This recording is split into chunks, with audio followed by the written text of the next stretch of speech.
Elle a ouvert la porte et a vu sa sœur dans les bras de son mari. Mais ce n'était que le début d'un cauchemar bien plus sombre. Voici l'histoire de Mariam, une femme dont la vie a basculé en une seule nuit et qui a découvert que certaines trahisons cachent des horreurs encore plus profondes. Accra, Ghana. Mariam Asante était couturière dans le quartier animé de Makola. Ses doigts habiles transformaient les tissus kentés en robes magnifiques qui faisaient tourner les têtes. À 32 ans, elle était connue pour sa générosité et son travail acharné. Son mari, Yaya, étudiait le commerce à l'université grâce à l'argent qu'elle gagnait en cousant du matin au soir. « Tu verras ma chérie, disait-il souvent, quand j'aurai mon diplôme, je te rendrai tout au centuple. » Mariam souriait, fatiguée mais heureuse. Elle avait également accueilli sa sœur cadette, Ama, 19 ans, venue de leur village pour poursuivre ses études. La jeune fille logeait chez eux, mangeait à leur table. Mariam l'aimait comme sa propre fille. Dans leur modeste appartement de 2 pièces, elle croyait avoir construit une famille unie. Mais l'enfer se cachait derrière les sourires. Ce soir-là de juillet, Mariam rentra plus tôt que prévu. Sa machine à coudre était tombée en panne et Madame Akoussoua, sa meilleure cliente, lui avait dit de rentrer se reposer. En montant les escaliers de l'immeuble, elle entendit des rires étouffés venant de son appartement. Son cœur se serra sans raison apparente. Elle tourna la clé dans la serrure et poussa doucement la porte. La scène devant elle figea le sang dans ses veines. Yaya et Ama s'embrassaient passionnément sur le canapé que Mariam avait acheté avec 3 mois de salaire. Les mains de son mari caressaient la taille de sa sœur. Ama gémissait doucement. Le sac de Mariam tomba au sol avec un bruit sourd. Les 2 complices se séparèrent brusquement. « Mariam !» cria Yaya, le visage blême. Ama se couvrit la bouche, les yeux écarquillés de terreur. Mais Mariam ne dit rien. Elle resta là, tremblante, le monde s'écroulant autour d'elle. Comment ? Pourquoi ? Les questions se bousculaient dans sa tête, sans trouver de réponse. « Ce n'est pas ce que tu crois !» hurla Yaya, en se levant précipitamment. Mariam le regarda, les larmes coulant silencieusement sur ses joues. « Ce n'est pas ce que je crois !» répéta-t-elle d'une voix brisée. « J'ai vu mes propres yeux. Ma sœur, ma petite sœur que j'ai accueillie, nourrie, habillée. » Ama sanglotait maintenant, recroquevillée dans un coin du canapé. « Pardonne-moi, grande sœur !» pleurait-elle. Mais Mariam ne pouvait plus les regarder. Elle sortit de l'appartement en courant, dévalant les escaliers, ignorant les appels de Yaya derrière elle. Elle marcha dans les rues d'Accra pendant des heures, le cœur en miettes. Comment son mari, qu'elle avait soutenu pendant 4 ans, avait-il pu la trahir ainsi, et avec Ama, sa propre chair et son sang? La douleur était insupportable. Vers minuit, épuisée, elle se réfugia chez sa meilleure amie, Akoussoua, qui la reçut sans poser de questions. Cette nuit-là, Mariam pleura jusqu'à l'aube. Le lendemain matin, Akoussoua prépara du thé au gingembre et s'assit face à Mariam. « Raconte-moi tout, » dit-elle doucement. Mariam déversa son cœur, racontant la trahison, l'humiliation, la douleur. Akoussoua l'écouta en silence, puis serra les mains de son amie. « Tu mérites mieux que ça. Tu dois affronter cette situation, mais avec dignité. » Dans l'après-midi, Mariam retourna à l'appartement pour récupérer ses affaires. Yaya était là, l'air défait. « S'il te plaît, écoute-moi, » supplia-t-il. « C'était une erreur. Je t'aime, Mariam. Ama m'a séduit, elle. »« Ne rejette pas la faute sur elle, » l'interrompit Mariam, la voix tremblante de rage. « Vous êtes 2 adultes, vous avez choisi de me trahir dans ma propre maison. » Elle rassembla rapidement ses vêtements et ses affaires personnelles. Yaya tenta de l'arrêter, mais elle le repoussa violemment. « Ne me touche plus jamais, » cracha-t-elle avant de claquer la porte. C'était fini. Ou du moins, elle le croyait. Les jours suivants furent un calvaire. Mariam s'installa temporairement chez Akoussoua et continua à travailler, mais son cœur n'y était plus. Ses clientes remarquaient ses yeux rougis, ses mains qui tremblaient parfois en cousant. La nouvelle de la trahison se répandit rapidement dans le quartier. Les commères chuchotaient sur son passage. « Pauvre Mariam », disaient certaines, « elle a tout donné pour cet homme. » D'autres, plus cruelles, insinuaient qu'elle avait été naïve. Comment peut-on laisser sa jeune sœur et son mari sous le même toit ? Le pire vint de sa propre famille. Sa mère, Mama Adjoa, appela du village. « Mariam, tu dois pardonner, dit-elle au téléphone. Ama est ta sœur, le pardon est sacré dans notre famille. Mariam n'en croyait pas ses oreilles. Maman, elle a couché avec mon mari. Baisse le ton, les voisins vont t'entendre, siffla sa mère. Tu es l'aînée, tu dois montrer l'exemple et pardonner. Mariam raccrocha, bouleversée. Même sa famille prenait le parti des traîtres. Un matin, alors que Mariam cousait dans l'arrière-boutique d'Akosua, Ama apparut à la porte. Elle avait maigri, le visage creusé par la culpabilité. « Grande sœur, s'il te plaît, laisse-moi t'expliquer, » implora-t-elle. Mariam leva les yeux, le regard glacial. « Il n'y a rien à expliquer. Tu as détruit ma vie. »« Non, tu ne comprends pas, » sanglota Ama. « Yaya m'a dit que vous aviez des problèmes, que tu ne l'aimais plus. Il m'a manipulée, il m'a fait croire que… » « Silence !» hurla Mariam en se levant brusquement. « Tu cherches des excuses ? Tu avais 19 ans, pas 9. Tu savais ce que tu faisais. » Ama tomba à genoux, pleurant désespérément. « Je suis désolée, tellement désolée. Je t'en supplie, pardonne-moi. » Mais Mariam détourna le regard. « Sors d'ici, je ne veux plus jamais te voir. » Ama partit en sanglotant. Akosua, qui avait assisté à la scène, s'approcha de son amie. « Tu as le droit d'être en colère, » murmura-t-elle. Mariam hocha la tête, les larmes coulant sur ses joues. Mais quelque chose la dérangeait. Les paroles d'Ama résonnaient dans sa tête. 2 semaines plus tard, un événement étrange se produisit. Akosua rentrait du marché quand elle aperçut Yaya discutant avec un homme inquiétant près du sanctuaire de l'Abadi. L'inconnu portait des amulettes et des gris-gris autour du cou, typiques des marabouts. Akosua se cacha derrière un étal et observa. Les 2 hommes parlaient à voix basse, mais elle entendit quelques mots. La jeune fille, rituel, richesse. Son sang se glaça. Elle courut immédiatement prévenir Mariam. « Ton ex-mari trafique quelque chose de louche, » dit-elle, le souffle court. « Je l'ai vu avec un marabout. Il parlait d'une jeune fille et d'un rituel. » Mariam fronça les sourcils. « Une jeune fille ? Tu crois qu'il parlait d'Ama » Akosua hocha la tête gravement. « Je ne sais pas, mais ça sentait le danger. Il faut enquêter. » Mariam sentit un frisson parcourir son échine. La trahison de Yaya cachait-elle quelque chose de bien plus sinistre ? L'instinct lui disait que oui. Mais quoi ? Mariam décida d'agir. Elle contacta Kofi, un cousin policier en qui elle avait confiance. « Surveille Yaya discrètement, » lui demanda-t-elle. « Quelque chose ne tourne pas rond. » Kofi accepta. Pendant 3 jours, il suivit Yaya à distance. Ce qu'il découvrit glaça le sang de Mariam. Yaya rendait visite régulièrement au marabout, un certain Malam Ibrahim, connu pour ses pratiques occultes douteuses.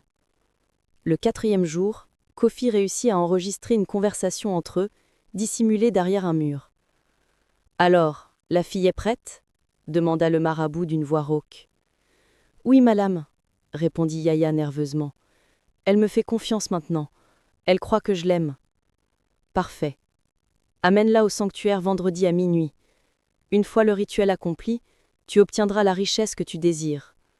Mais souviens-toi, une fois qu'elle sera sacrifiée, il n'y aura pas de retour en arrière. » Mariam écouta l'enregistrement, le visage blême. Sacrifiée ? Ama était en danger mortel. Tout devenait clair maintenant. La séduction, les baisers, tout n'était qu'un piège orchestré par Yaya pour gagner la confiance d'Ama et la livrer à ce marabout maléfique. Mariam tremblait de rage et de peur. « Ce monstre voulait sacrifier ma sœur pour de l'argent ?» s'écria-t-elle. Akosua posa une main apaisante sur son épaule. « Nous devons prévenir Ama immédiatement et alerter la police. » Mariam appela frénétiquement le numéro d'Ama. Pas de réponse. Elle essaya encore et encore, en vain. Son cœur battait la chamade. « Kofi, trouve-la !» supplia-t-elle son cousin. Kofi mobilisa ses collègues. Après des heures de recherche, ils localisèrent Ama dans un petit hôtel du quartier de Nima. Yaya l'avait installée là, prétextant vouloir recommencer une nouvelle vie avec elle, loin de Mariam. Quand la police défonçait la porte, Ama était là, abasourdie, vêtue d'une robe blanche que Yaya lui avait offerte. « Pour notre nouvelle vie ensemble », lui avait-il dit, mais était en réalité la tenue rituelle pour le sacrifice. Mariam entra dans la chambre, le visage grave. « Ama, tu es en danger. Yaya ne t'a jamais aimé. Il voulait te livrer à un marabout pour un sacrifice humain. Les yeux d'Ama s'écarquillèrent d'horreur. Non, c'est impossible, hurla Ama, en état de choc. Yahya même, il me l'a dit. Mariam lui fit écouter l'enregistrement. Le sang se retira du visage d'Ama en entendant la voix de Yahya planifier froidement son sacrifice. Il voulait me tuer balbutia-t-elle, les larmes aux yeux. Kofi s'avança. Nous devons tendre un piège à Yahya et au marabout. Ama, tu vas faire semblant d'accepter son rendez-vous de vendredi. Nous serons là pour les arrêter. Le vendredi soir arriva. Ama, équipée d'un micro caché, se rendit au sanctuaire de l'Abadi. Yahya la pendait, souriant, masquant sa nature diabolique. « Tu es magnifique, ma chérie », dit-il en embrassant sa joue. Dans l'ombre, Mariam, Kofi et une dizaine de policiers observaient, prêts à intervenir. Ama tremblait de peur, mais tint bon. Yahya la conduisit vers une pièce sombre où le marabout les attendait, entouré de bougies et de symboles étranges. « Ah, la jeune fille est arrivée », ricana Malam Ibrahim. « Excellent. Nous pouvons commencer le rituel. » Le marabout commença à psalmodier dans une langue inconnue. Yahya tenait fermement le bras d'Ama, qui sentait la terreur l'envahir. Malam Ibrahim sortit un couteau rituel de sa tunique, la lame brillant à la lueur des bougies. « Allonge-la sur l'autel », ordonna-t-il à Yahya. C'est à ce moment que Kofi donna le signal. Les portes explosèrent. « Police, ne bougez plus !» Les policiers envahirent le sanctuaire, armés au poing.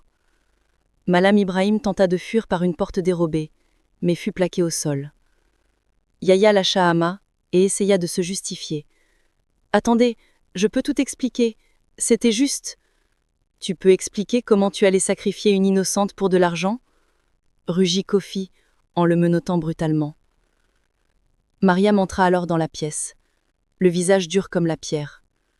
Yahya croisa son regard et baissa les yeux, incapable de soutenir le poids de sa trahison. « Comment as-tu pu ?» murmura Mariam, la voix brisée. « J'ai tout donné pour toi. Et tu voulais tuer ma sœur ?» Yahya ne répondit pas. Il n'y avait rien à dire. Yahya et Malam Ibrahim furent arrêtés et jetés en prison. L'enquête révéla que le marabout dirigeait un réseau de sacrifices humains depuis des années, promettant richesse et pouvoir à des hommes désespérés et cupides. Yahya n'était pas sa première victime, ni Ama sa première cible. Plusieurs familles avaient perdu des proches dans des circonstances mystérieuses. Le procès fit grand bruit au Ghana. Les médias parlaient de l'affaire du marabout de l'Abadi et de « l'homme qui voulait sacrifier sa belle-sœur ». Mariam témoigna devant le tribunal, racontant toute l'histoire avec courage et dignité. Ama, dévastée mais reconnaissante d'être en vie, présenta ses excuses publiques à sa sœur. « Grande sœur, je sais que je ne mérite pas ton pardon, » dit-elle en pleurant. « Mais tu m'as sauvé la vie. Sans toi, je serais morte par ma propre stupidité. » Mariam la regarda longuement, puis la prit dans ses bras. « Tu es ma sœur, Ama. Tu as été manipulée, comme j'ai été trompée. Nous avons toutes les deux été victimes de ce monstre. » Les semaines suivantes furent difficiles mais libératrices. Mariam quitta définitivement l'appartement qu'elle avait partagé avec Yahya et loua un petit local dans le quartier commerçant de Kaneshi. Avec ses économies et l'aide d'Akosua, elle ouvrit sa propre boutique de couture, Mariam Création. Le bouche à oreille fonctionna rapidement. Les femmes d'Accra admiraient son courage et voulaient la soutenir. Ses créations, mêlant tradition kente et modernité, firent sensation. En 6 mois, sa boutique devint l'une des plus populaires de la ville. Les commandes affluaient. Ama, de son côté, reprit sérieusement ses études avec l'aide d'une bourse obtenue grâce à l'attention médiatique de l'affaire. Elle travailla également à temps partiel dans la boutique de Mariam, cherchant à se racheter et à reconstruire leurs liens. Petit à petit, la confiance revint entre les deux sœurs. « Tu sais, grande sœur, » dit un jour Ama en arrangeant des robes sur les présentoirs, « tu es la femme la plus forte que je connaisse. » Mariam sourit doucement. « La force vient de la douleur, petite sœur. Et nous avons survécu. » Un an après le drame, Mariam fut invitée à présenter sa collection lors de la semaine de la mode d'Accra. Son défilé, intitulé Renaissance, racontait l'histoire d'une femme qui renaît de ses cendres. Les mannequins portaient des créations spectaculaires, robes kentées aux motifs audacieux, ensembles modernes aux couleurs vibrantes, mélangeant héritage ghanéen et avant-garde. Le public applaudit à tout rompre. Les journalistes se pressèrent autour d'elle après le show. « Madame Asante, comment êtes-vous passée de la tragédie au triomphe ?» demanda une reporter. Mariam réfléchit un instant, puis répondit avec sagesse. « J'ai appris que la trahison ne définit pas qui nous sommes, mais comment nous y réagissons, définit qui nous devenons. J'ai choisi de me relever, de pardonner à ma sœur, et de bâtir quelque chose de beau de mes cendres. » Ama, assise au premier rang, pleurait de fierté. Akosua, à ses côtés, serrait la main de son amie. Ce soir-là, Mariam rentra chez elle, épuisée, mais heureuse. Elle avait survécu à l'impensable. Elle avait transformé sa douleur en puissance. Mariam se tenait sur le balcon de son nouvel appartement, contemplant les lumières d'Accra qui scintillaient dans la nuit. Sa boutique prospérait, sa relation avec Ama s'était reconstruite, et elle avait retrouvé la paix intérieure. Elle pensa à Yaya, condamné à 15 ans de prison. Elle ne ressentait ni haine ni pitié, juste une profonde indifférence. Il appartenait au passé. Son téléphone sonna. C'était une commande de la première dame du Ghana, impressionnée par son travail. Mariam sourit. La vie avait une drôle de façon de tourner. La véritable richesse, murmura-t-elle en regardant les étoiles, ne vient pas de sacrifices sombres ou de trahison, mais du travail honnête et de l'amour sincère. Elle avait appris que le pardon n'efface pas la douleur, mais libère celui qui pardonne. Elle avait appris que la famille peut blesser profondément, mais aussi guérir puissamment. Et surtout, elle avait appris qu'une femme forte ne se définit pas par ce qu'on lui fait, mais par ce qu'elle devient après. Mariam Asante était libre, et elle brillait.